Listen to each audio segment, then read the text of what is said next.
আসসালামু আলাইকুম রহমতুল্লাহি অবরাকাতুহ। প্রিয় ফ্যান ফলোয়ার বৃন্দ, দূরে কাছে যে যেখান থেকেই এই ভিডিওটি দেখতেছেন সকলকে আন্তরিক শুভেচ্ছা এবং অভিনন্দন জানিয়ে আজকে আমরা শুরু করতেছি খুবই গুরুত্বপূর্ণ একটা কেস। সেটা হচ্ছে এই রুগীর নাম হচ্ছে মিসেস সাগরী, বয়স হচ্ছে 44। আপনারা মানে অনেকেই ডায়াবেটিস নিয়ে চিন্তিত। যারা যে সমস্ত ডায়াবেটিস রুগীরা রয়েছেন তারা যদি আসলে নিয়ম মানেন, ঔষধ যদি ঠিকমতো সেবন করেন বা যেই নিয়মগুলো বলে দেওয়া হয় অথবা ইনসুলিন যদি ঠিকমতো নেন, তাহলে কিন্তু রোগ ধরা যদি হয় তাহলে কিন্তু অবশ্যই আপনার রোগটা কিন্তু ভালো হয়ে যায়। কিন্তু আমরা করি কি, ঠিকমতো ঔষধ সেবন করি না, ঠিকমতো ওষুধ খাই না, যার জন্য রুগীরা কিন্তু খুব মারাত্মক ক্ষতি হয়ে যায়। তেমনি এমন একটা রুগী আমার কাছে আজকে আসছেন। উনি আসছিলেন 26 তারিখ। যেদিন আসছিলেন সেদিনকে ওনার রিপোর্টগুলো দেখে আমার চোখ কপালে উঠে গেছিল। ওনার দেখেন, ওনার ফাস্টিং ব্লাড সুগার। এই রুগীটা আমার বরিশালের চেম্বারে দেখাইছিল, সায়েন্স ল্যাব ডায়াগনস্টিক সেন্টারে। এটা হলো বরিশাল সায়েন্স ল্যাব ডায়াগনস্টিক সেন্টারে উনি আমাকে দেখান।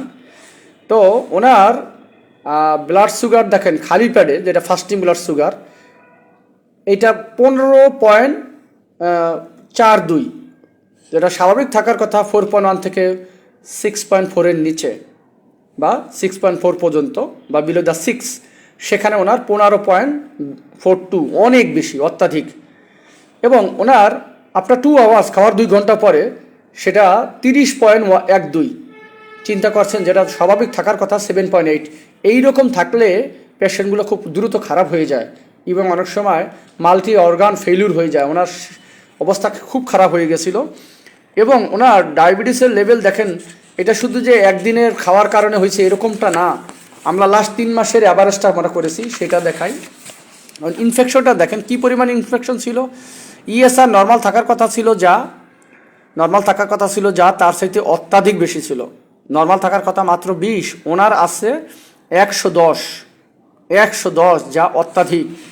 এবং ওনার টোটাল কাউন্টটাও বেশি ছিল এবং ওনার নিউট্রোফিল কাউন্টও বেশি ছিল। নিউট্রোফিল কাউন্ট নর্মালি থাকার কথা একজন অ্যাডাল্টের জন্য 40 থেকে 75, ওনার আসলে 82, যেটা অত্যাধিক বেশি। ওনার ইনফেকশন ইএসআর অনেক হাই, অত্যাধিক হাই ছিলেন, অত্যাধিক হাই। এবং ওনার দেখেন এই যে র্যান্ডম ব্লাড সুগার যেটা আমরা 25 তারিখ করেছিলাম, সেটা ছিল 23.04। র্যান্ডম ব্লাড সুগার কত বেশি, এবং লাস্ট 3 মাসের অ্যাভারেজ সেটা দেখেন কত বেশি। এবং দেখেন ওনার কোলেস্টেরলের অবস্থা, দেখেন কোলেস্টেরল অবস্থা ও ভয়ানক খারাপ, যেটা ট্রাইগ্লিসারাইড টিজি নর্মাল থাকার কথা 150 কম, সেখানে আছে 313, ডাবলেরও বেশি। এলডিএল থাকার কথা ছিল 100 নিচে, সেইটাও বেশি। হ্যাঁ, ওদিক দিয়ে ভালো কোলেস্ট্রল একেবারে কমে গেছে। ভালো কোলেস্ট্রল যেটা থাকার কথা মহিলার জন্য 45 বা 46 বেশি, ওনার জন্য আছে মাত্র 22। ভালোটা কমে যাওয়ার কারণে খারাপটাই বেড়ে গেছে।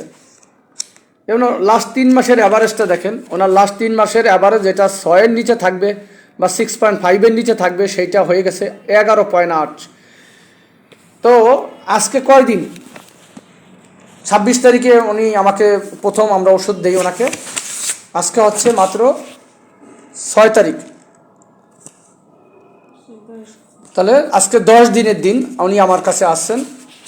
ওনার দেখেন র্যান্ডম ব্লাড সুগার যেটা ছিল 23, র্যান্ডম ব্লাড সুগার সেটা 4 তারিখে উনি আমরা করাই মাত্র 5.8 চলে আসে, একেবারে স্বাভাবিক, আলহামদুলিল্লাহ।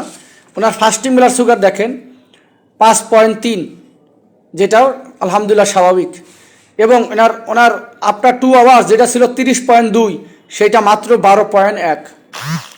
এটাও এখনও একটু বেশি আছে, তো আশা করি এটাও ঠিক হয়ে যাবে ইনশাআল্লাহ। তো আমরা রুগীকে দেখাই। জি, আসসালামু আলাইকুম। ওদিন কথা বলতে পারতো না, এখন এত খারাপ অবস্থা আসছিল। জি, এদিক তাকান। সাগরী, কি অবস্থা, কেমন আছেন এখন? আগে কি অবস্থা ছিল আর এখন কি অবস্থা বলেন? এখন ভালোই আসছে। কি সমস্যা ছিল আমার কাছে যখন আসছিলেন?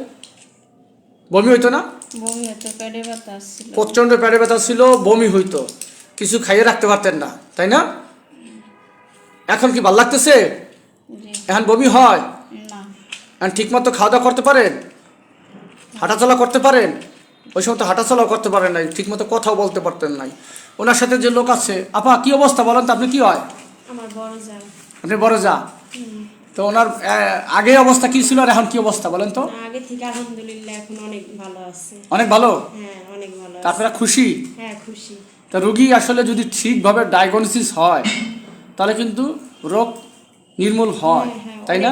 ডায়াবেটিস অনেকই ছিল, এখন আল্লাহর রহমতে অনেক কমে গেছে। অনেক কমে গেছে, ইনশাল্লাহ পুরাই কমে যাবে। হ্যাঁ, ইনশাআল্লাহ। ইনশাল্লাহ এটা কমে যাবে। যেন তাড়াতাড়ি সুস্থ হয়ে এই এলাকায় যে বলবেন অন্যান্য রুগীদের, জি বলবো। আমার কিন্তু প্রচার কিন্তু আপনারাই, আমার কিন্তু কোনো মাইক যায় না, কোনো বাড়িতে মহিলা বা পুরুষ যায় না, যায় না, আমার কিন্তু ওই আপনারাই রুগী পাঠায়। আপনি কার কথা শুনে আসছিলেন? আপনার বোন সালমা। আচ্ছা, একজনের রুগীর কথা শুনে চলে আসছিলেন, তাই না? আর আবার আপনারা যে বলবেন অন্য রুগীরা, তারা ইনশাল্লাহ আসবে, তাই না? বলবেন তো ইনশাল্লাহ? আমরা যখন ভালো হয়েছি আরো রোগীকে তো বলবোই। আচ্ছা, যাক আলহামদুলিল্লাহ। আসলে সত্যি কথা বলতে ডায়াবেটিস সম্পূর্ণ নির্মূলযোগ্য একটা রোগ। এটা যদি সঠিক রোগ ডায়াগনোসিস করা যায়, সঠিকভাবে চিকিৎসা করা যায়, তাহলে সম্পূর্ণভাবেই ডায়াবেটিস নিয়ন্ত্রণ হবে। ওনার যে খাবার পরে যে 30, এইটা কিন্তু অত্যাধিক ছিল। এইরকম থাকলেই রোগী কিন্তু খারাপ হয়ে যায়। খাবার পরে 30 এরকম থাকলে রোগী খারাপ, এবং র্যান্ডম ছিল 23, এখন সেই র্যান্ডম আসছে মাত্র 5.7। দেখেন, যেখানে র্যান্ডম ছিল 23 সেটা এখন 5.7, অথচ এই র্যান্ডম ব্লাড সুগার এটা ছিল মাত্র, আগে ছিল কত 23 আর এখন কত মাত্র 5.7, একই তো মানুষ, তাই না? আর ফাস্টিং আগে ছিল হলো ফাস্টিং ব্লাড সুগার, এইটা ছিল আগে কত ছিল? আগে ছিল 15.42 আর এখন আছে সেটা 5.3। আর খাবার পরে ছিল 30, সেইটা আছেন 12, এখনো 12টা এখনো একটু বেশি আছে, ইনশাল্লাহ এটাও ঠিক হয়ে যাবে। তাই ধন্যবাদ সকলকে জানাচ্ছি। ইনশাল্লাহ আল্লাহ চায় তো ওনার ডায়াবেটিস সম্পূর্ণভাবে নির্মূল হবে। আপনারা সকলকেই বিনীতভাবে অনুরোধ করব, আপনারা ডায়াবেটিস যারা রোগী রয়েছেন, ডায়াবেটিস সম্পূর্ণ নির্মূলযোগ্য একটা রোগ, ভয়ের কোনো কারণ নাই।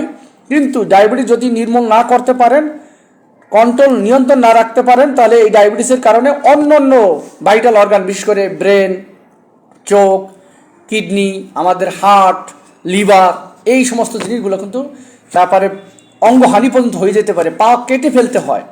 হ্যাঁ, ডায়াবেটিক থেকে রোগীদের যদি দেখা যায়, অনেক সময় দেখা যায় যে কি হয়, ডায়াবেটিক ফুড ডেভেলপ করে, হ্যাঁ, পা ক্ষত হয়, ওই ক্ষত থেকে একবারে পা কেটে ফেলতে হয়, পছন্দ ধরে। সুতরাং অবশ্যই তারপরে পেরিফেরাল নিউরোপ্যাথি পর্যন্ত হয়। হ্যাঁ, রোগীরা অনেকে মনে করে যে আমার যে ব্যথা এটা সে ব্যথার ওষুধ খায়, এটা তো আরও ক্ষতি হয়, এটা ব্যথা না। গতকালকে আমি একটা রোগী পেয়েছিলাম, সেই রোগীটা আছে, তার ব্যথা বিভিন্ন ডাক্তার দেখাইছে, মূলত ওনার যে ব্যথার কারণটাই ছিল ডায়াবেটিস। সেই ডায়াবেটিস আনকন্ট্রোল ছিল, সেই রোগীর চিকিৎসা দিয়েছি ইনশাআল্লাহ। সেই রোগী আসলো, সেই রোগী নিয়ে আমরা ভিডিও করবো। ধন্যবাদ সকলকে। সকলে আমার জন্য দোয়া করবে, আমার রোগীর জন্য দোয়া করবেন, আল্লাহ সুবহানাহু ওয়া তাআলা তাকে যেন পরিপূর্ণ সুস্থতা দান করেন। আমি যেন আপনাদের সঠিক রোগ ডায়াগনোস করে সঠিক চিকিৎসা দিতে পারি, সেই তৌফিক আমাকে এবং সমস্ত ডাক্তার ভাই বোনকে আল্লাহ দান করেন। আল্লাহ হাফেজ, ভালো থাকবেন সকল।